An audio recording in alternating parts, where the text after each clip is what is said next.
Hey, what's up guys? Gons here for the Face Like the Sun YouTube channel. I received a message from somebody named Sealman on YouTube, and he had a list of things that were happening leading into September 2015 and October, and obviously everyone is talking about what's going to happen in September, what's going to happen in October. Is there an economic collapse? Is there a comet that's going to hit the Earth? All kinds of speculations, a lot of fear-mongering going on as well. But I wanted to give you this list that he sent me and go over them, because it is a pretty extensive list, and this is something that I was looking for actually in the whole September-October fiasco going on the internet. A list, something where everything is compiled in one place. And what I've tried to do for you in the limited time here is go through each one of these and at least look for citations or sources that you guys can go back and look through. And so you guys can dig through it on your own as usual. So all that will be in the description section. But here are 27 things that are going to happen or supposed to happen in the month of September and some in October. Number 1, Rabbi Chaim Kanievsky stated that the Messiah, who might be the Antichrist, will be returning at the end of the sabbatical year, which is the 29th day of Elul, which falls on Saturday, September 12th. Number 2, this is the Shemitah year. The final date of the 7-year cycle ends around September 13th. Number 3, Rosh Hashanah, Feast of Trumpets, the Jewish New Year. The anniversary of the creation of Adam and Eve, the sounding of the shofar, is on September 13th, and the creation of Eve is celebrated September 15th. Number 4, the 5776 Anno Lucis, the Year of Light, begins officially on September 14th. Number 5, the UN resolution for Palestine to become a state will go into effect on September 15th. Number 6, Jade Helm 15, which began on July 15th, publicly ends on September 15th. Number 7, the International Day of Peace happens on September 21st. And he put in parentheses peace and safety, and that's a reference to 1 Thessalonians 5:3, where it talks about how people will be saying peace and safety, then sudden destruction cometh upon them. And as a side note, the Day of Atonement begins just hours after the International Day of Peace, which completes on September 21st. So he is saying, is that the sudden destruction that the Bible talks about? Number 8, the Year of Jubilees, the 70th Year of Jubilees, begins September 23rd. And here's a chart looking at all of the Jubilee years.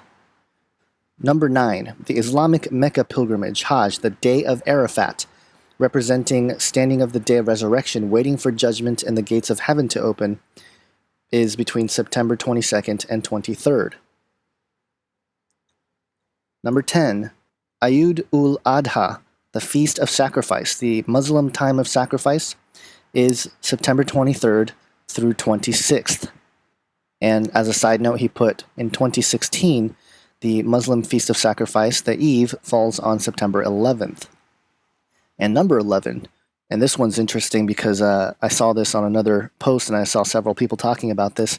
June 7th, 1967 falls in the Hebrew year 5727. Adding 49 prophetic years to this date, we arrive in the Hebrew year 5776, which is 2015 on the Gregorian calendar. If one counts exactly 49, that's 360 days, prophetic years, that's 17,640 days. From the June 7th, 1967 date of Jerusalem's recapture, we arrive at September 23rd, 2015, the Day of Atonement, Yom Kippur. Note, the Day of Atonement is on the 266th day of 2015. 266 days is the earliest a woman's pregnancy is considered full term. Very interesting, and I know this has all the references to the birth pangs that Jesus talks about in Matthew 24. Number 12. The Mayan cycle was 5,126 years. From September 11th, 2001 to September 23rd, 2015, there are 5,126 days. So interesting there.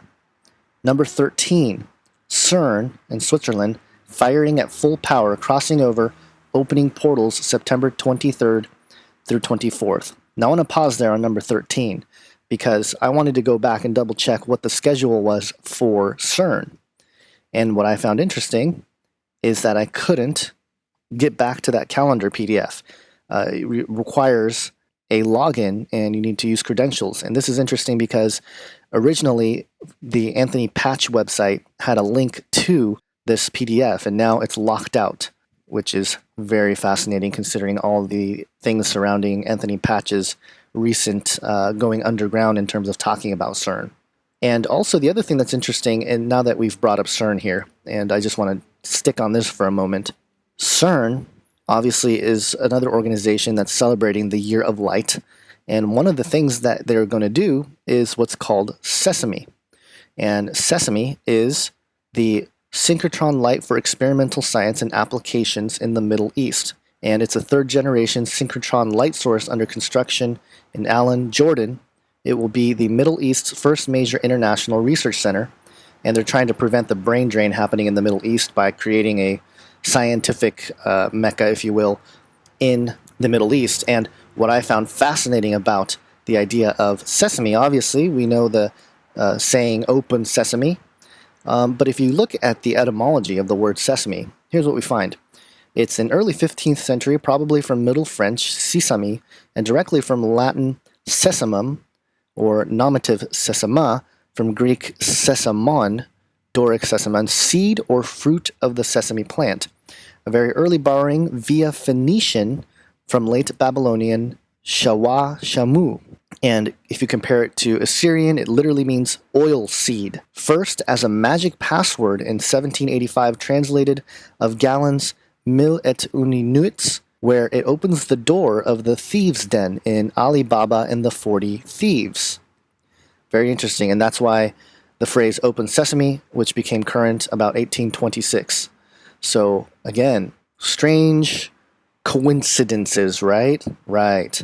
To opening up of some sort of portal and some sort of magical workings to surround all that concerning CERN. Moving on here, though.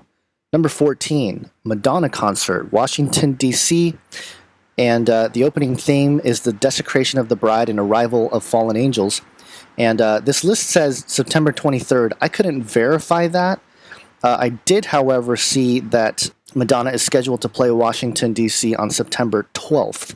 So the date is off there, but nevertheless, it's still September.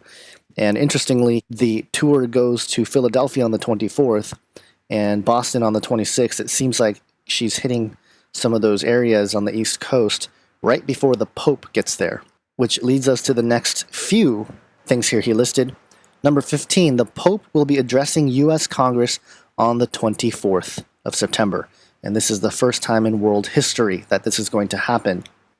Number 16, the Pope will address the UN General Assembly of World Leaders, the Sustainable Development. This is the announcement of the unification of the world's laws, the environment, religion, and distribution of wealth. And he will also be issuing an encyclical on September 25th. And then number 17, the Pope will be holding Mass at Madison Square Garden in New York City at 6 p.m. on September 25th. And just to touch back, Madonna is playing Madison Square Garden on September 16th and 17th, about 10 days or 8 days before the Pope is going to do his Mass.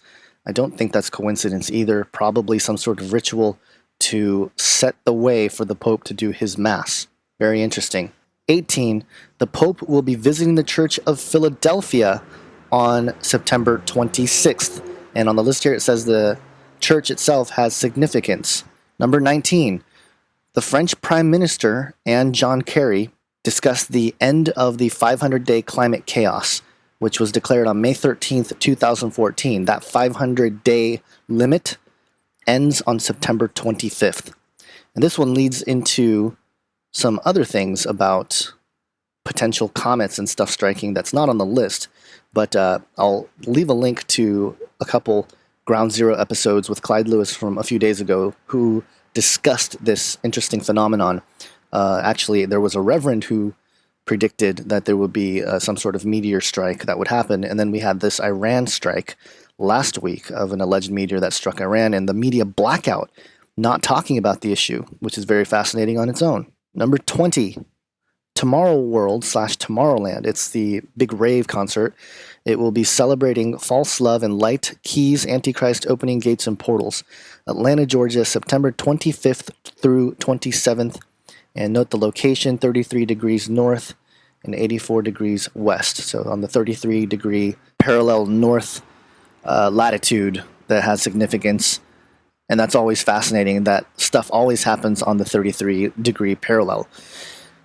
Number 21, Feast of Tabernacles, the holiday of Sukkot, Feast of the Nations, the season of joy, September 27th through October 5th. Another interesting one, number 22, the fourth blood moon falls on September 28th. And then number 23, the beginning, first bookend for the collapse of the US dollar, September 2015. I know that certain people have predicted this, so I think he just included that on the list. And again, I'll leave a couple links to sources that are suggesting that this is the case. Number 24, Chinese President Xi Jinping to visit the U.S. in September. And there's no disclosed date yet, but there's another point of reference to September. Number 25, a possible New World Order currency announcement driven by the IMF late October 2015. Number 26, to note, the parable of the fig tree. The average generation lasts 67 years, and some people have linked the budding of the fig tree to the birth of the nation of Israel in 1948. If you add 67 to 1948, you arrive at the year 2015. Very interesting. Number 27, to note, the Mahdi. Muslim clerics are predicting the return of their Mahdi September 2015. The Muslims have a prophecy of old written by the Islamic prophet Ali bin Ibn Abi Talib, which states that just before the coming of the Mahdi, a tall black man will rise up to take command of the West, and he will command the most powerful army on earth. Sounds familiar, doesn't it? And I know certain people have talked about the Islamic Antichrist, which overall, from a biblical perspective, I don't really buy, but I do think there's some interesting stuff there. And to wrap it up, that was all 27, but he writes in this note to me, there is a legion of demons on their way here right now, traveling at a high rate of speed. The legion's scouts are already here. The unveiling of the Baphomet statue in Chicago in July was a planting of the conquering flag. Satan is now in command. The hand of God has lifted, and this nation is no longer under his protection. Be baptized in the name of Jesus Christ of Nazareth. Pray for your family, friends, neighbors, and countrymen. So that's the note I received. And again, I'll leave links to each one of these things so you guys can do your own digging. But let me just briefly comment on all of this, because a lot of people have asked me what my thoughts are with September. I do think there are some interesting things to consider here. And obviously, there are a lot of things lining up to happen here. Could it be the official announcement of the New World Order? Could it be the official collapse of the dollar? The Chinese prime minister coming over to America? Could that be that beginning of the exchange for a global currency that the IMF is discussing? It's all possible, and we'll just have to wait and see. But my whole thing has always been to prepare spiritually. Yes, prepare physically to a certain extent. Get your bug-out bags, be prepared to live off-grid, whatever. But make sure that you're spiritually prepared, most importantly. And that means putting on the full armor of God daily.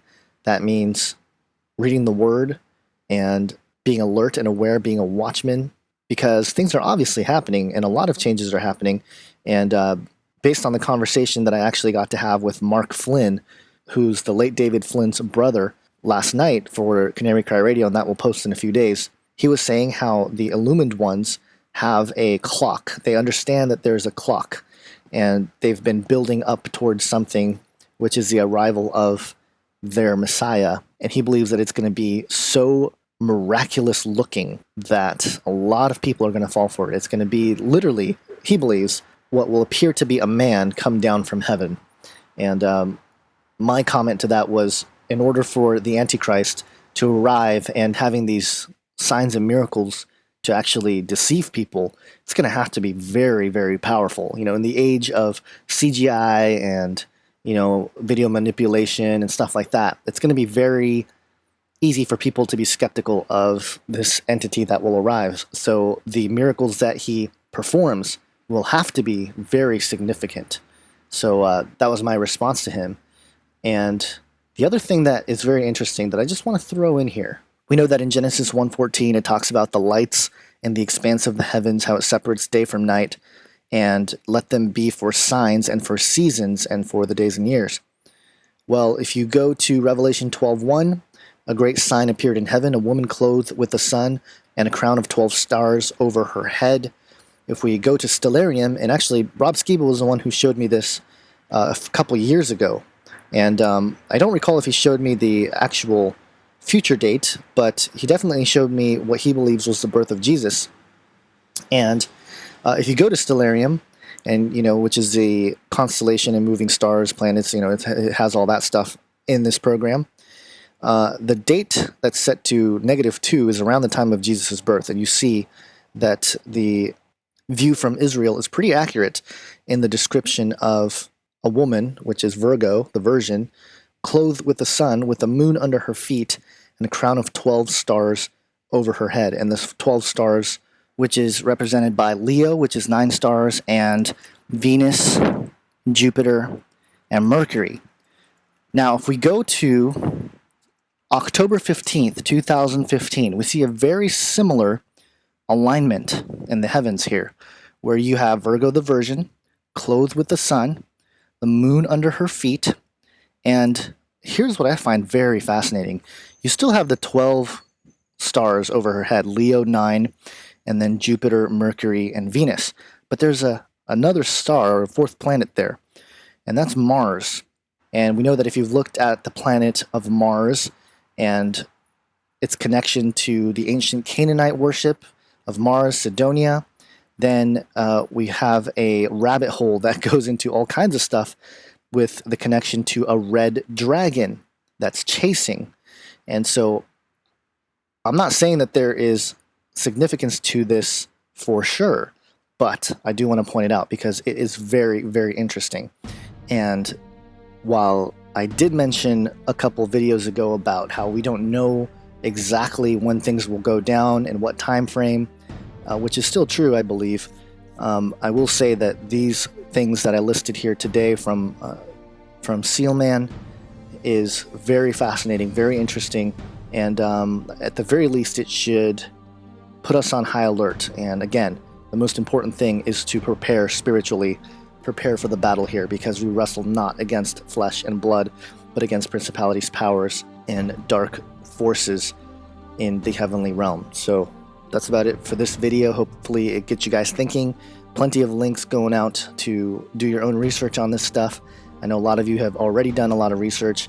If you have something to add to the conversation, which I know everybody does, go ahead and leave a comment and leave links and different things that you have found in your search concerning the September fiasco.